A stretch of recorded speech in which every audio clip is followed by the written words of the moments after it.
할렐루야.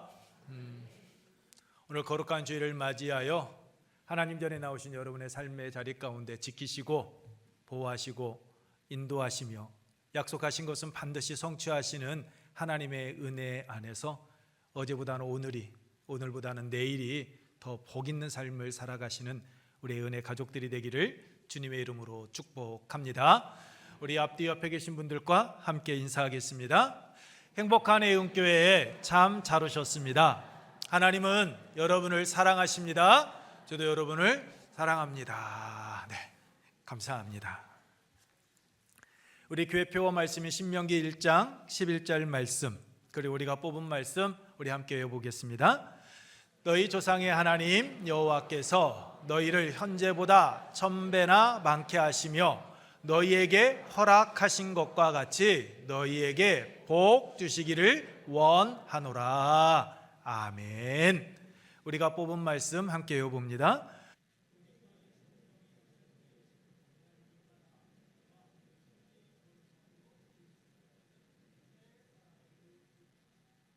아멘. 이 두 말씀의 능력 안에서 항상 행복을 노래하는 여러분이 되기를 소망합니다. 오늘 본문은 결혼에 대해서 말씀을 하고 있습니다. 결혼에 대해서 이야기를 하고 있는데 설교를 준비하는데 좀 난감했습니다. 왜냐하면 현대 사회에서 돌아온 싱글이라는 이 신조어가 나올 정도로 이혼이 이미 흔한 일이 되었지만 이 이혼이라는 이 단어만 듣기만 해도 마음이 아프고 또한 마음이 무너지는 그 성도님들이 계시기 때문입니다. 어떤 분들은 이유도 모르고 버림받은 분들도 계시고, 어떤 분들은 정말로 어쩔 수 없는 상황 속에서 그 길을 선택할 수밖에 없어서 부득이하게 이혼하신 분들도 계십니다. 그로 인하여 지금까지 걸어왔던 그 삶의 여정 가운데 지워지지 않는 후회, 아픔의 상처로 남은 분들이 우리 주위에는 있기 때문입니다. 왜 하나님께서 주신 만남의 축복이요 사랑의 언약인 결혼을 통하여 하나가 된 이들이 서로에게 아픔과 상처를 주며 갈라서는 그 이혼의 길을 걸어갈까요? 왜 하나님께서 허락하신 그 하나됨을 지키지 못하는 것입니까? 많은 이들은 이야기합니다. 성격 차이다라고. 딱히 뭐라 할 말이 없어서 그렇게 이야기들을 합니다. 그런데 우리는 말합니다. 쌍둥이도 세대 차이가 난다라고. 이 말처럼 사람은 처음부터 성격이 다 같지가 않습니다. 다 다른 성격을 가지고 태어납니다. 이 세상에 나와 똑같은 사람 하나도 없습니다. 그럼에도 우리는 이야기하죠. 성격 차이를 핑계로 우리는 인연이 아닌가 봐 하면서 쉽게 그 인연의 끈을 끊어버립니다. 왜 그럴까요? 일상의 익숙함에 묻혀 함께하는 기쁨보다 나라라는 생각이 앞서기 때문입니다. 두 사람의 만남을 허락하시고 한 몸을 이루게 하신 하나님, 그 하나님의 뜻보다 내 감정을 앞세우기 때문입니다. 시간이 지나면서 처음 가졌던 그 설레임, 그 사랑하는 마음이 식어졌기 때문입니다. 그렇다면 이러한 현실 속에서 살아가는 우리가 어떻게 할 때 이것을 극복하고 하나됨 속에서 함께 있음으로 서로를 빛나게 하는, 서로를 세워주는 인생의 동반자의 삶을 살아갈 수 있을까요? 슬기로운 결혼 생활을 통하여서 함께 기쁨을 주는, 행복을 주는 그러한 삶 살아갈 수 있을까요? 오늘 본문 말씀의 배경은 이렇습니다. 2절 말씀과 같이 바리새인들이 예수님을 시험하기 위해서 찾아왔습니다. 그리고 사람이 아내를 버리는 것이 옳으니까 라고 묻습니다. 지금처럼 그때도 이혼이 사회적인 이슈였던 것입니다. 사회적인 이슈이니까 충분히 그렇게 예수님께 물을 수 있는 것 아닙니까?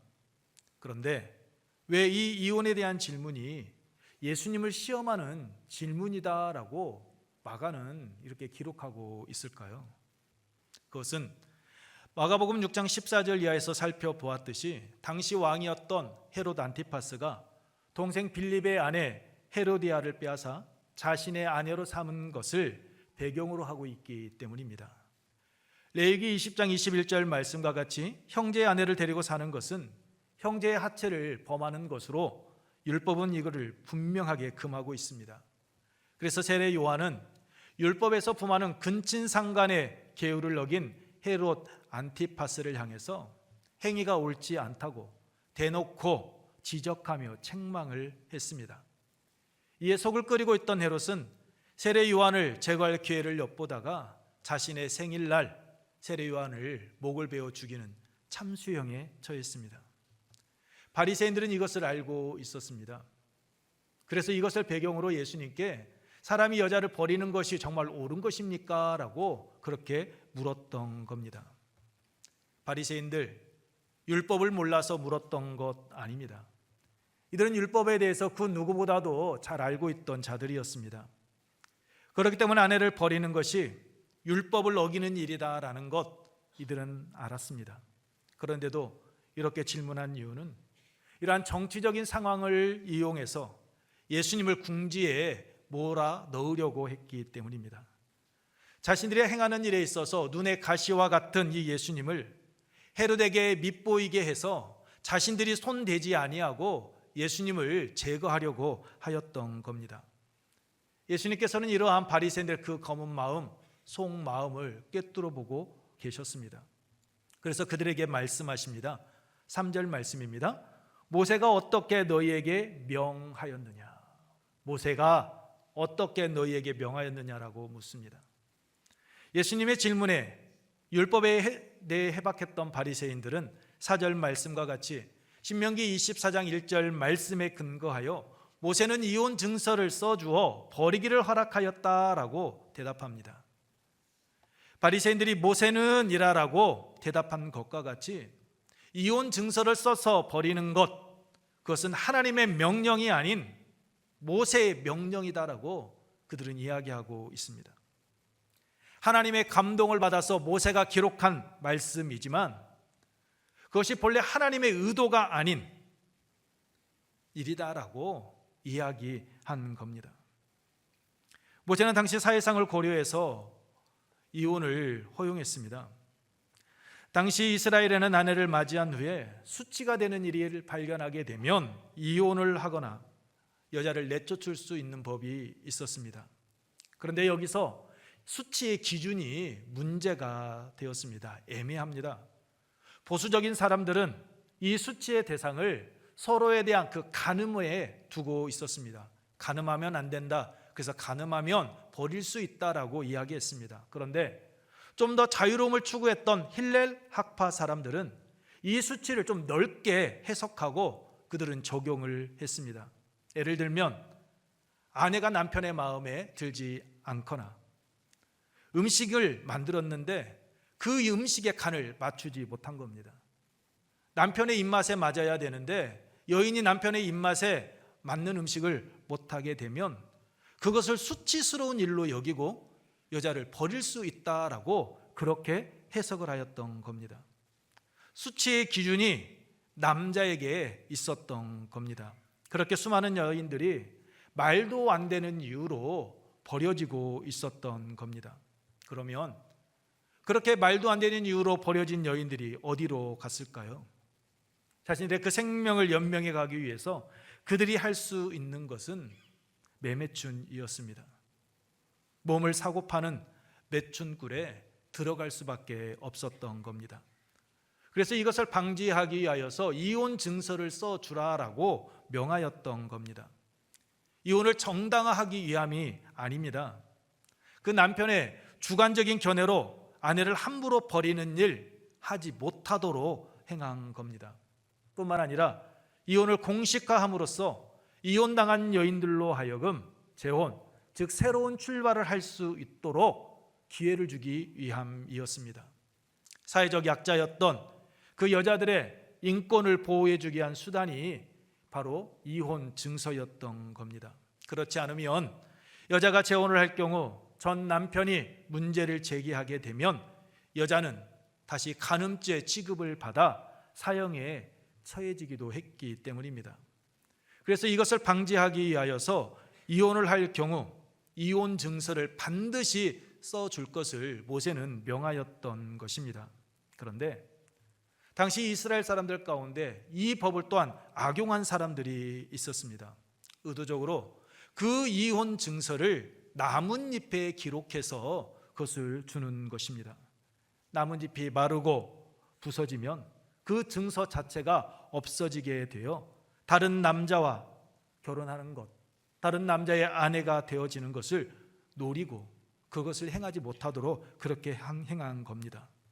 그런데 바리새인들은 이를 알면서도 이러한 법을 악용하여 남자의 의사에 따라 무조건적으로 이혼을 할 수 있다라고 해석해서 여인들의 인권을 말살했고 사회 질서를 혼란시키는 그 잘못된 길을 율법을 알고 있다라는 종교 지도자들이 그렇게 행하였던 겁니다.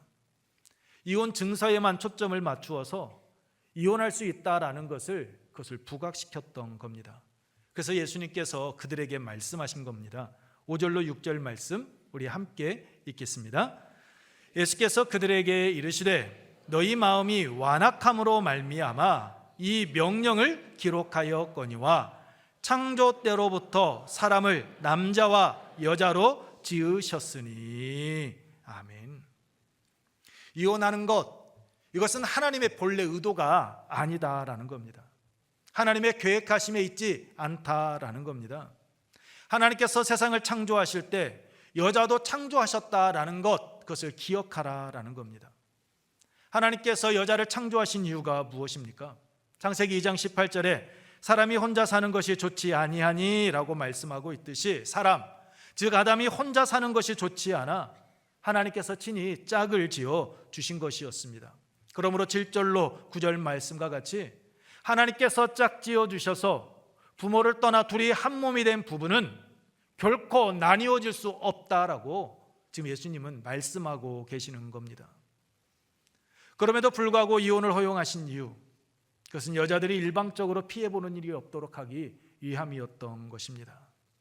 그 인간의 완악함 때문에 이혼을 제한적으로 허용하신 겁니다.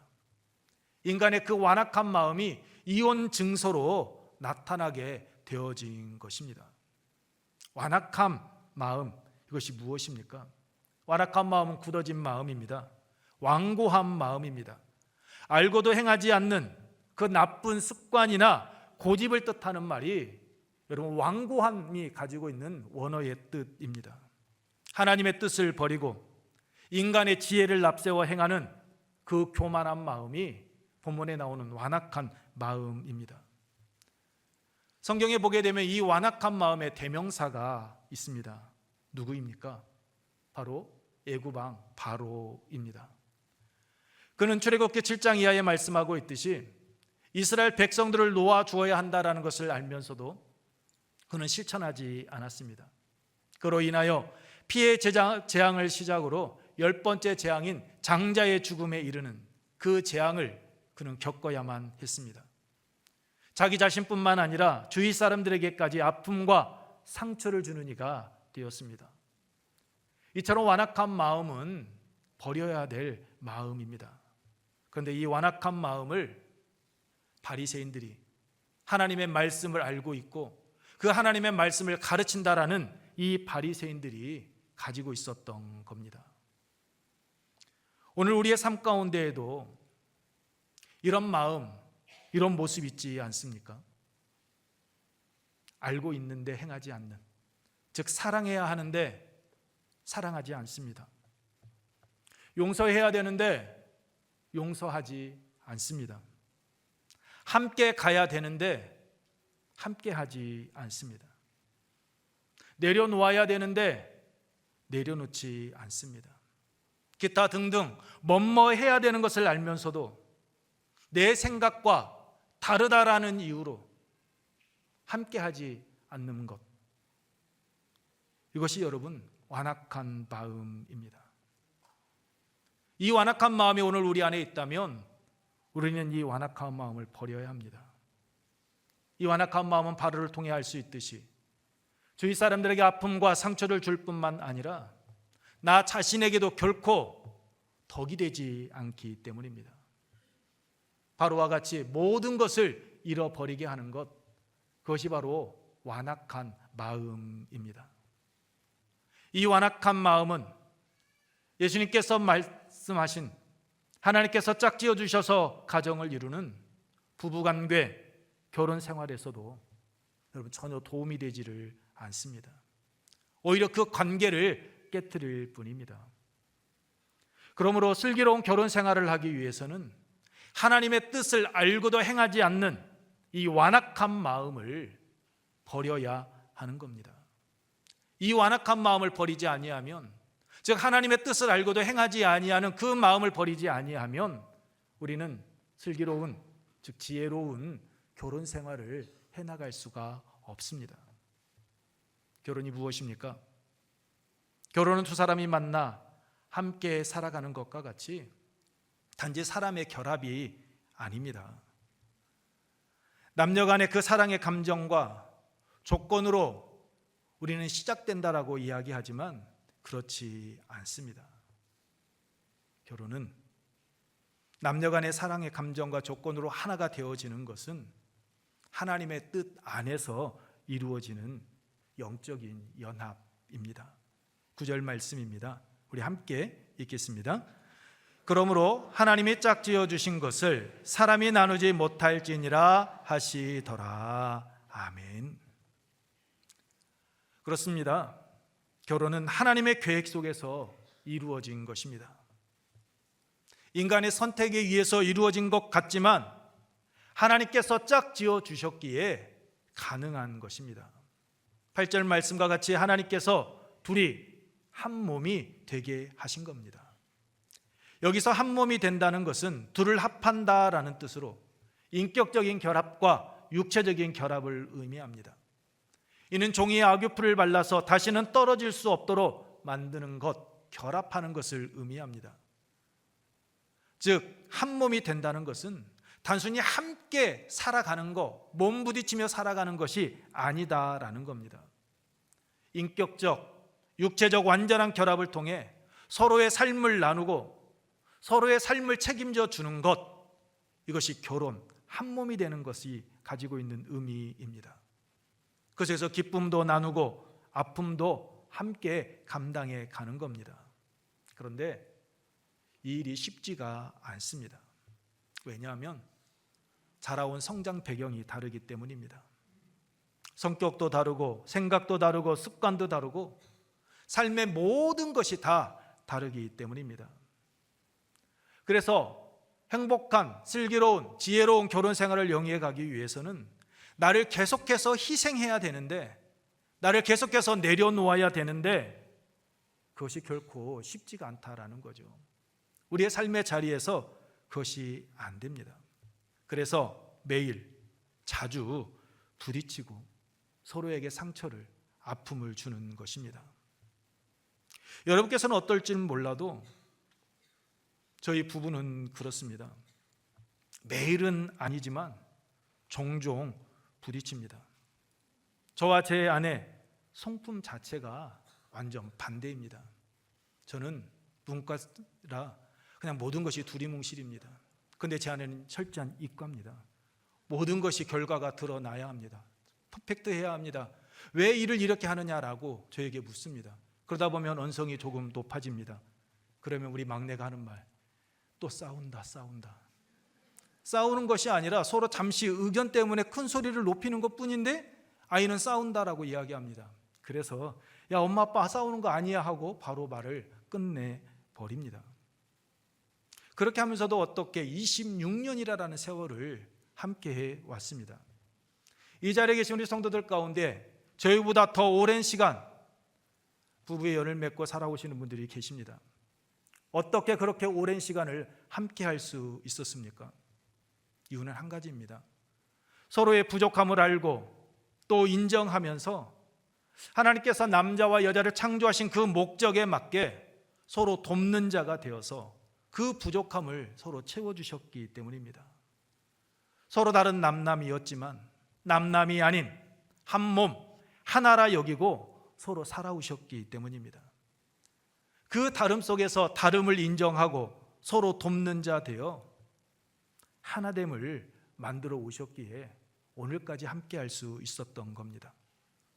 서로의 부족하고 모난 부분 깎아내고 서로 다듬어 주면서 서로를 빛나게 하셨기에 행복한 가정, 복된 가정 세워 오신 겁니다. 어떻게 이런 일이 가능할 수 있었습니까? 하나님께서 짝지어 주셨다라고 말씀하고 있듯이 하나님께서 그렇게 서로의 그 부족한 부분을 채워주도록 돕는 자로 만나게 해 주셨기 때문입니다. 서로의 부족함을 알고 사랑으로 희생하며 채워가도록 서로를 향해 긍휼히 여기는 그 마음을 서로에게 품게 하셨기 때문입니다. 그러면서 부부는 서로 닮아가는 것입니다. 성기론 목사가 쓴 비음과 채음, 느낌표가 감탄한다라는 책에 보게 되면 영국 리버풀 대학의 연구진이 이 속설을 증명해 냈습니다. 부부가 서로 닮아간다라는 것을 증명해 냈습니다. 이 연구진이 남녀 각 11명에게 부부 160쌍의 사진을 뒤섞은 뒤에 이 가운데 서로 인상이 닮은 남녀들을 한번 골라보라라고 이야기했다라고 합니다. 그런데 놀랍게도 서로 닮은 것으로 지목된 남녀 가운데 실제 부부가 훨씬 많았다라는 겁니다. 몸은 마음을 따라갑니다. 마음을 함께 나누다 보면 말과 생각이 비슷해지고 얼굴도 닮아가게 됩니다. 닮지 않으면 오히려 그것이 더 이상한 겁니다. 부부가 닮았다라는 것, 그것은 부부가 한평생 정말 잘 살아왔구나라는 증거입니다. 끝까지 하나가 되어 잘 늙어가고 있다라는 증거, 그것이 바로 닮았다라는 말이 가지고 있는 의미입니다. 옛날에 한 영화의 대사 여러분 기억하실 겁니다. 너 안에 나 있고 내 안에 너 있다라고. 무슨 말입니까? 너도 나처럼 나도 너처럼 함께 행하는 거야 라는 것입니다. 그러므로 서로 돕는 자가 되어서 부족함은 채워주고 연약함은 품어주면서 사랑과 믿음의 길을 걸어가는 우리 애은혜 가족들이 되기를 소망합니다. 처음에 그 초심 잃어버리지 아니하고 슬기로운 결혼 생활을 이어가는 그 시작점, 그것은 하나님께서 짝지어 주셨고 돕는 자로 세워주셨다라는 것을 잊지 않는 것입니다. 혹 여러분 주위에 이혼하신 분들이 계신다면 여러분 그분들을 판단하지 마십시오. 우리가 할 일은 기도와 함께 사랑으로 그들을 안고 품어주는 겁니다. 하나님께서는 이혼의 아픔 속에 있는 자들을 외면하지 않으십니다. 그들도 우리와 동일하게 사랑하십니다. 이 자리에 이혼의 아픔을 안고 계시는 분들 계실 겁니다. 낙심하지 마시기 바랍니다. 자괴감을 가지고 움츠려 들지도 마시기 바랍니다. 시편 34편 18절에 여호와는 마음이 상한 자를 가까이 하시고 라고 말씀하고 있듯이 하나님께서 그 아픔 가운데 신음하고 있는 여러분들과 함께 하시고 여러분의 그 상처난 마음 어루만져 주시고 회복과 새 출발의 길을 걸어갈 수 있도록 만남의 축복을 더하여 주실 것입니다. 과거의 실패, 그 아픔이 새로운 삶의 시작점이 되어지도록 인도하여 주실 것입니다. 그러므로 믿음의 눈을 떠 주님을 바라보시기 바랍니다. 주님께서 나와 함께 하고 계심을 깨닫고 고백하며 선한 길로 인도하실 그 하나님을, 주님을 노래하는 우리 은혜 가족들이 되기를 소망합니다. 말씀을 마치겠습니다. 요즘은 경제적 불안정, 결혼의 현실적 부담을 직접 피부로 느끼면서 자유로운 삶을 선택하는 이들이 점점 늘어가고 있습니다. 혼자 살아도 외롭지 않은 환경이 만들어지다 보니 결혼보다 개인의 행복과 자기 실현을 위해 결혼을 하지 않으려 하는 이들이 늘어만 가고 있습니다.